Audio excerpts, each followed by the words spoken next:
How to find construction project leads. I have been dying to do another video on this because I've talked about different frameworks, and I get now in this video to talk about a specific framework that I absolutely love. And let me tell you, I have been literally in the perspective of like massive general contractor world and small contractor world, range anywhere between the two, and I've seen two different frameworks, and I'm going to talk about those two in this video right now.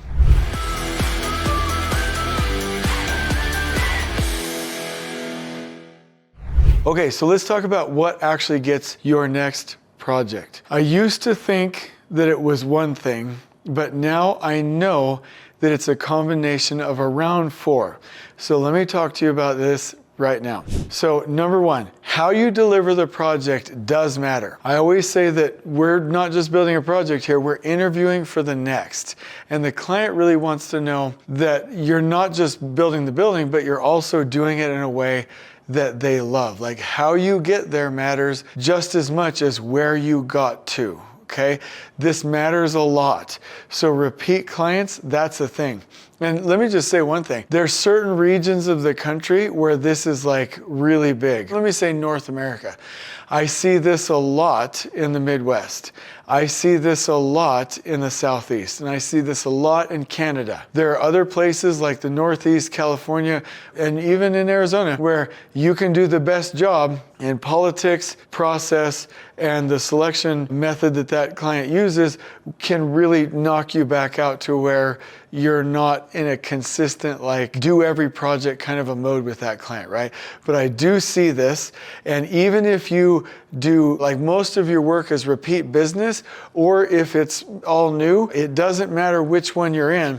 How you deliver the project does have an impact on sales. Now I'll give you one more mindset that I used to believe and I still do, but I'm going to add two more to it. The other thing is the team. I have interviewed on so many different projects for 3 different massive general contractors. And the teams that win have the most dynamic, connected, and high-functioning teams. If the team isn't functioning well or something's going wrong or that team presents a risk to the client, they won't be selected. But that team's jamming, they connect with the people presenting, there's good energy in the room, those are the groups that mostly get selected. Now real quick, I do want to say, getting triggered to know what, or notified that there's work out there to bid on, you're going to be on certain lists. You're going to have private relationships with private entities. You're going to be on like public contractor or preferred contractor lists. You're going to be on job order contract lists. Your estimating teams, if you're a part of a massive general contractor, they already know where to go look. And the most effective thing that I've seen is that the project executives and the vice presidents and your business development leaders actually go out there and are constantly interacting with potential clients with real relationships, okay? And you treat them like you would whether you have a job with them or not. So that's that paradigm, okay? It's really going to be how you deliver the project, the team, and the relationship that you have with that client. The proposal and the interview are really like a smaller percentage compared to the relationship and the team that you have. Now let's go to work that's outside of the top 100 national general contractors in the United States. And let's get to some medium-sized and small projects. Let's even get into the subcontracting world. My favorite, I would say, learned or researched or discovered pattern is the They Ask You Answer by Mark Sheridan method. This is done more for our business and other clients than I've seen almost anywhere else. I saw him at one of the Dirt World conferences. It's absolutely remarkable. So this is exactly what he says to do. And this will pull all of your inbound marketing concepts together in one fell swoop. This is basically what it is. You all know that there's sales and there's social media marketing, and this overall marketing umbrella is getting information out, building a community, and funneling people in to buy your product or to do business with you. We understand. And so sales and marketing has a combination of outbound and inbound marketing, and outbound and inbound sales, and outbound and inbound relationships and connections. But we know through studies that over 70% 90% of people that reach out to you have already made up their mind before even calling you. And where they find that information is your social media presence and your website. And I've talked about this before when it comes to your social media presence. Now I'm going to talk to you about your website. Even this YouTube channel, it's not as big as a channel with a bunch of cat videos on it. And I like watching funny cat videos just like anybody else.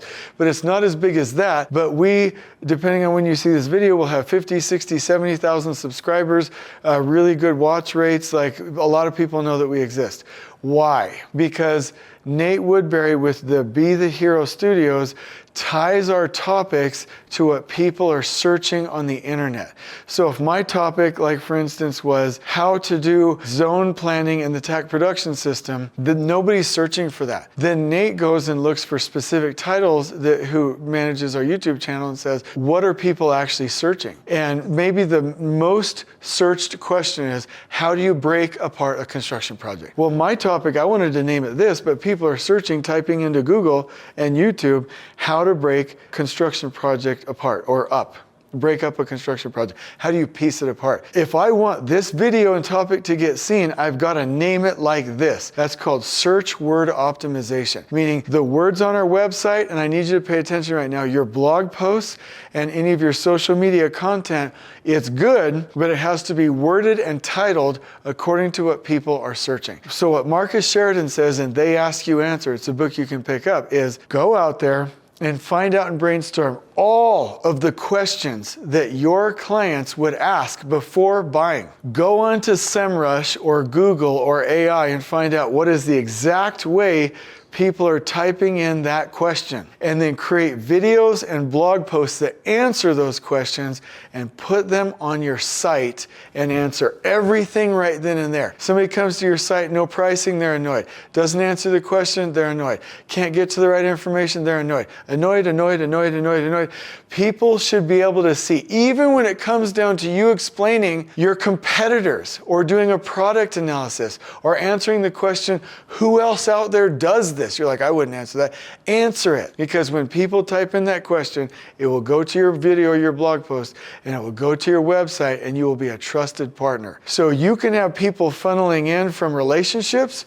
You can be on a public list or a job order contract list where they will come and invite you to bid. And then you can also route people from social media, like I said before, and route people in through search engine optimization, like Marcus Sheridan talks about in his book, They Ask You Answer. So I could not be more excited about these topics. And so if you really want to check out a couple of good books, like I said, They Ask You Answer, check out Nate Woodbury's books about YouTube optimization on Amazon. And then I want you to check out a book if you want to keep your search going. It's like, go into two other books. One is The Power of Moments, and then a book that, please don't ever Google this in front of other people with the images setting on, but it's called Getting Naked by Patrick Lencioni. And what it talks about is how to have really open and transparent customer service, and that applies to proposals, interviews, and when dealing with your client. So those are 4 books for you to get started with right out of the gate. Now I'm going to answer just a couple of questions that people have been sending our way